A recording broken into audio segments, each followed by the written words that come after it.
Kilometro mula Butuan City, matatagpuan ang bayan ng Sibagat sa Agusan del Sur.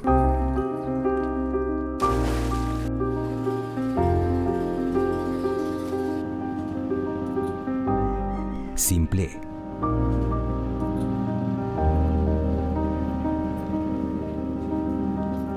Malayo sa ingay ng lungsod.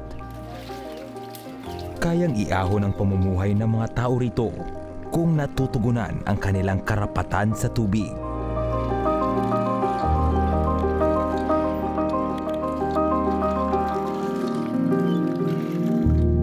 Kabilang ang Sibagat sa 455 waterless municipalities sa buong Pilipinas na tinukoy ng National Anti-Poverty Commission. Ibig sabihin, wala pa sa kalahati ng mahigit 30,000 populasyon ng bayang ito ang may supply ng malinis na tubig.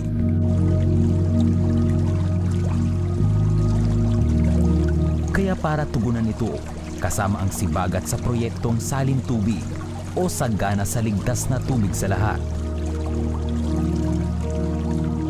It aims to reduce the number of waterless households in our municipality. Our vision is to have a zero waterless in 2016. So with the help of the MDGF 1919 and also of the Salin Tubig, we are now on the 25% decrease. Pero ang programang ito, tila hindi dumaloy ng husto. May mga purok tayong wala pa talagang access ng water. Dahil hindi pa tapos yung project natin na Salin Tubig, kumbaga yung na-inherit natin na system is ito pa rin yung ginawa natin. Pinag-usapan lang natin sila na tiyaga muna.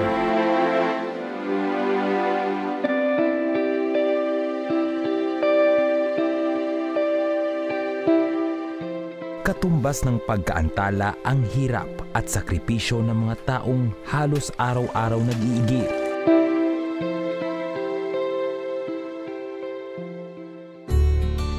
Kaya para matugunan ang kanilang karapatan sa tubig at ang isyu ng korupsyon, binuo ang Integrity Watch for Water Anti-Corruption Group o IWAG ng United Nations Development Program at ng Department of the Interior and Local Government. This Integrity Watch is one vehicle to promote transparency and accountability because this is an anti-corruption watchdog protecting their rights to access to water. Isinusulong din ng IWAG ang karapatan ng ilang mga katutubo. Yung patubig pala na tinitingnan namin, napakalaking ano pala yun, napakalaking issue pala. Akala namin tubig-tubig lang yun, pero mayroon din palang nangyayaring korupsyon na apektuhan din yung mga kababayan namin. Kabilang sa binabantayan ng IWAG ang water service providers at ang Sibagat Local Government Unit. Hindi naging madali ang pagsisimula at pagsasakatuparan ng IWAG sa kanilang misyon.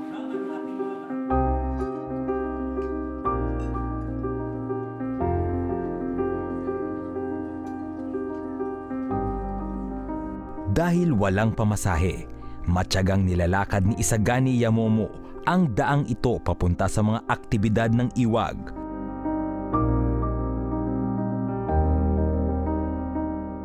Isang kilometro, kaya ko pa man. Ayun, masakit yun kasi yung putol ko, yung balat ko, mayroon namang mga kunting nagasgas doon.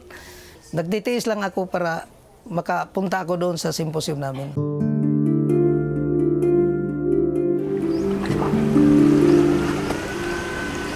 Halos ganito rin kahirap ang sitwasyon ng mag-inang Fe at Rofel Sarabia.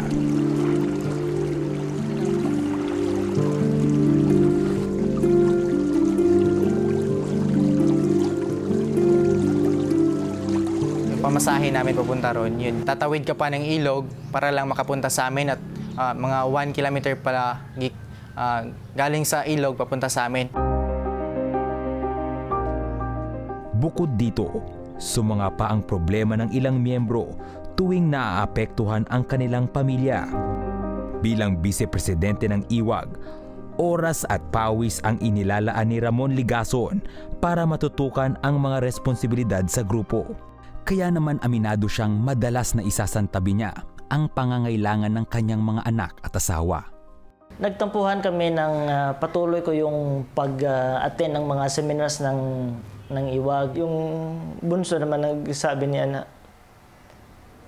paano bang makuha mo sa IWAG? Sabi ko sa kanya, para sa iyo ngayon wala, pero para sa taong bayan meron.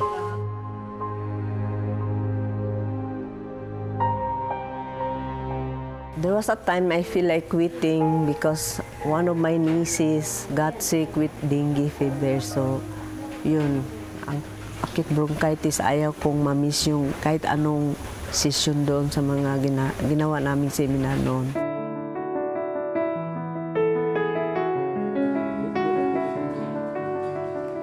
Dahil sa mahahabang panahong kailangang gugulin sa IWAG, naapektuhan na rin maging ang oras na dapat sana'y ibinubuhos ni Pastor Beby sa kanilang simbahan.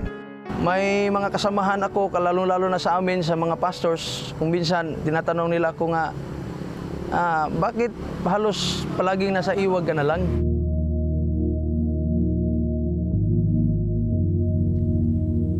Si Ricky Butaw, ang presidente ng IWAG, pansamantalang naiwan ang organisasyon para pagtuunan muna ng pansin ang pamilya at trabaho.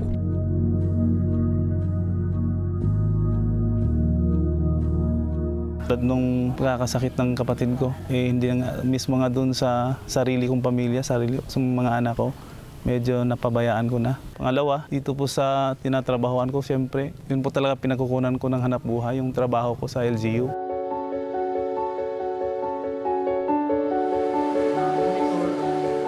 Pero maging ang grupo, kakulangan sa pondo rin ang pangunahing suliranin. Kahit siguro sa simpleng pamumuhay, you cannot really stand alone without financial support.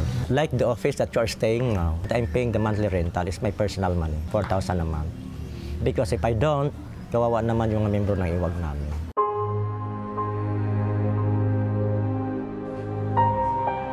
Uhaw na sa pondo, hirap pa silang maanggihan ang kooperasyon. The monitoring, 7 monitoring tools in the public finance process, from the local fiscal policy, review generation, budget. So you have to scan every document in the office that are available in the office.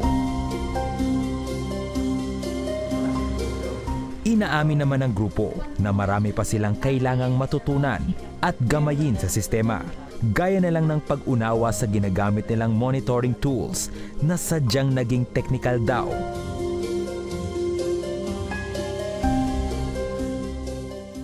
Written talaga siya in English, kaya lang may mga words na mahihirap intindihin.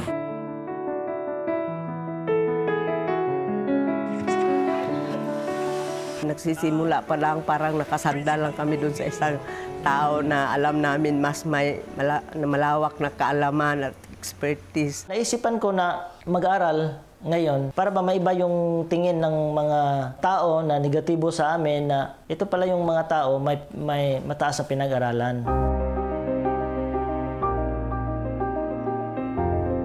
Pero higit sa mga problemang ito, ang pinakamabigat daw na pasanin ng grupo sa kasalukuyan, mga relasyong tila nagkakaroon na ng lamat, relasyong pagkakaibigan at maging kamag-anakan.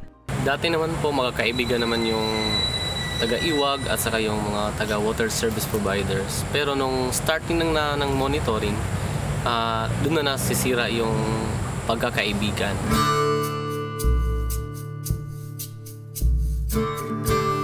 Sa kabila ng mga pagsubok na ito, patuloy ang pagsulong ng ilang miyembro sa malawak na tungkuling kanilang inako. Nagkakaawasan man ang bilang, binubuklod pa rin daw sila ng iisa nilang prinsipyo. I had a hard time getting away from Iwag.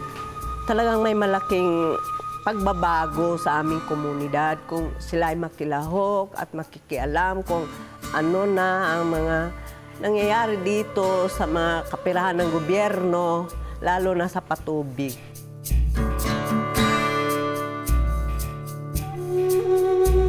Sa kasalukuyan, patuloy ang pagtanggap ng grupo ng mga volunteer na may katumbas na adhikain.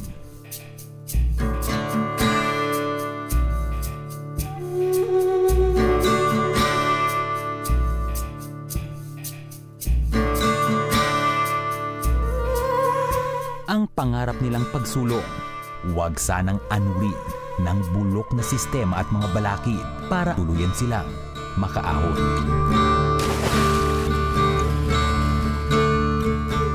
Sama-samang nagmamatyag. Taos pusong tinatanggap ang pasan-pasang responsibilidad. Ginagampanan ang tungkulin na may pagpapakumbaba. Umanlaban ng patas. Ulanin man ng unos o pagsubok. Itiisin, kakayanin hanggang makaahon.